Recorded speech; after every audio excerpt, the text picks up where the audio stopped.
అందుకే ఈ ఎన్నికల్లో కర్రుగాల్చి వాత పెట్టాలనుకున్నారు, పెడతారని చెప్పి కూడా నేను బలంగా నమ్ముతా ఉన్నాను. రాష్ట్రంలోని మా ఆడబిడ్డల్లో కూడా కాంగ్రెస్ పార్టీ పట్ల తీవ్రమైన వ్యతిరేకత కనబడ్డది. మహిళలకి 100 రోజుల్లోనే 18 ఏళ్లు నిండిన 1,67,00,000 మంది ఆడబిడ్డలకు నేను నెలకు 2,500 రూపాయలు 100 రోజుల్లోనే ఇస్తానని చెప్పి ఏదైతే మాట ఇచ్చారో ఆ హామీ నెరవేర్చకపోవడం, అది మాత్రమే కాకుండా తులం బంగారం అని, స్కూటీలని, పెద్ద మనుషులకు కూడా 4,000 పెన్షన్లని, అదేవిధంగా చివరికి మాటలన్నీ పెద్ద పెద్ద మాటలు చెప్పి మంచినీళ్ళకి మళ్ళీ ఒక్కసారి రోడ్డున పడాల్సిన దుస్థితి, పిందెలు పట్టుకుని రోడ్డుకెక్కే పరిస్థితి ఏదైతే ఈ ప్రభుత్వం తెచ్చిందో దానివల్ల మహిళలు ముఖ్యంగా వారు కూడా తీవ్రమైన ఆగ్రహంతో ఈ ప్రభుత్వాన్ని క్షమించే పరిస్థితిలో లేరు. అదేవిధంగా ఈరోజు ఈ రాష్ట్రంలోని అన్ని వర్గాలు, వీళ్ళు వాళ్ళని కాదు, పెద్ద మనుషులు మాకు 4,000 రూపాయల పెన్షన్ ఇస్తారనుకున్నాం, కానీ మా జనవరి నెల 2,000 పెన్షనే ఎగ్గొట్టిండు రేవంత్ రెడ్డి అనే మాట వారి మనసులో కూడా బాగా బలంగా నాటుకొని పోయింది. అట్లా ఏ ఒక్క వర్గం కూడా ఇవాళ కాంగ్రెస్కు కొత్తగా తోడైంది లేదు. అట్లని చెప్పి బీజేపీ పైన కూడా పెద్ద సానుకూలత లేదు. 10 ఏళ్లలో ఏమీ చేయని బీజేపీ 10 ఏళ్లలో 4 ఎంపీలను గెలిపించినా ఏమీ జరగలేదు, ఏమీ చేయలేదు, వాళ్ళ వల్ల ఒరిగింది సున్నా అనే విషయం పూర్తి స్థాయిలో ప్రజలకు అర్థమైంది. అడ్డగోలుగా పెరిగిన పెట్రోల్ ధరలు, డీజిల్ ధరలు, నిత్యావసర వస్తువుల ధరలు, సిలిండర్ ధరలు ఇవన్నీ కూడా పిరమైన తర్వాత మోడీ గారి ప్రభుత్వం మీద కూడా వ్యతిరేకత కనబడతా ఉంది.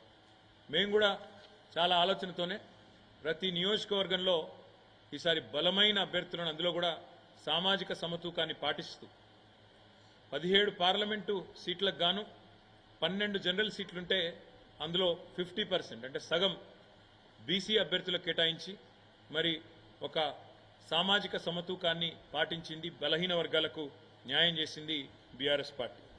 అదేవిధంగా అభ్యర్థులు కూడా చాలామంది సీనియర్ నాయకులు, బలమైన నాయకులు, బ్రహ్మాండంగా గతం నుంచి కూడా కార్యకర్తలతో మంచి సంబంధాలు, పార్టీతో ప్రజలతో మంచి సంబంధాలున్న నాయకులకు మెయిన్ టికెట్లు ఇస్తే కాంగ్రెస్ పార్టీ మాత్రం చివరి నిమిషంలో వచ్చిన పారాషూట్ లీడర్లు, అందులో ముఖ్యంగా బీఆర్ఎస్లోంచి ఇతర పార్టీలోంచి ఎత్తుకొని పోయిన పారాషూట్ లీడర్లకు కాంగ్రెస్ కానీ బీజేపీ కానీ దాదాపు 6-7 చోట్ల బీజేపీ అభ్యర్థులు మా పార్టీలోంచి పోయిన వాళ్ళే, 4-5 చోట్ల కాంగ్రెస్ అభ్యర్థులు కూడా మా పార్టీలోంచి పోయిన వాళ్ళే. కాబట్టి సొంత పార్టీలోనే, వాళ్ళ సొంత పార్టీ కాంగ్రెస్లోనే వారి పట్ల విముఖత, వ్యతిరేకత కూడా స్పష్టంగా కనబడ్డది. మా అభ్యర్థుల పట్ల సానుకూలత, వారి అభ్యర్థుల పట్ల వ్యతిరేకత. మొదలు ఒక 2 నెలల కిందట అసలు బీఆర్ఎస్కు సీట్లే రావు, ఒక్క సీటు కూడా వస్తే ఎక్కువ అని చెప్పి స్వయంగా ముఖ్యమంత్రి రేవంత్ రెడ్డి ఒక్క సీటన్నా గెలుచుకొని చూపెట్టండి అన్న పరిస్థితి నుంచి ఇవాళ 2 జాతీయ పార్టీలకు ముచ్చెమటలు పట్టించే స్థితి నెల రోజుల లోపలనే తెచ్చింది మా గులాబీ దండు, మా గులాబీ సైనికులు అనే మాట కూడా నేను విజ్ఞప్తి చేస్తా ఉన్నా.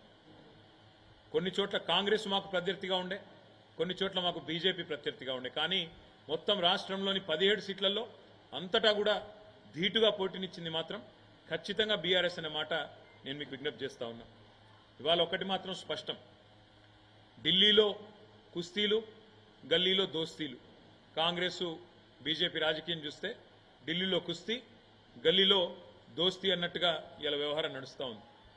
ఢిల్లీలోనేమో ఏదో కొట్లాడుతున్నట్టు యాక్టింగ్, కానీ ఇక్కడ దాదాపు 6-7 సీట్లలో ఇవాళ తెలంగాణలో కాంగ్రెస్ పార్టీ బలహీనమైన డమ్మీ అభ్యర్థులను పెట్టి ఇవాళ కరీంనగర్తో సహా, నిజామాబాద్తో సహా, అదేవిధంగా నిజామాబాద్లో డమ్మీ అభ్యర్థి నేను ఎందుకంటా ఉన్నా అంటే జీవన్ రెడ్డి గారు సీనియర్ నాయకుడే, కానీ ఆయన పోటీ చేయాలనుకున్నది కరీంనగర్ నుంచి.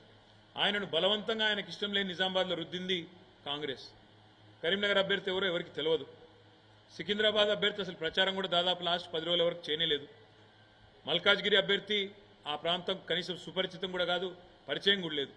ఇట్లా 6-7 సీట్లలో డమ్మీ అభ్యర్థులను పెట్టి రేవంత్ రెడ్డి గారు మరి బీజేపీని గెలిపించడానికి కిషన్ రెడ్డి కంటే ఎక్కువ రేవంత్ రెడ్డి కష్టపడ్డాడన్న మాట నేను విజ్ఞప్తి చేస్తా ఉన్నా. అదే మాదిరిగా ఇవాళ ఒక వార్త స్పష్టంగా కనబడతా ఉంది. నేను మా నాయకులు, కార్యకర్తలకు కూడా నేను చేసే విజ్ఞప్తి, వాళ్ళ దేశంలో ఈ 2 కూటమిల్లో ఏ కూటమికి కూడా స్పష్టమైన మెజారిటీ వచ్చే పరిస్థితి కనబడడం లేదు.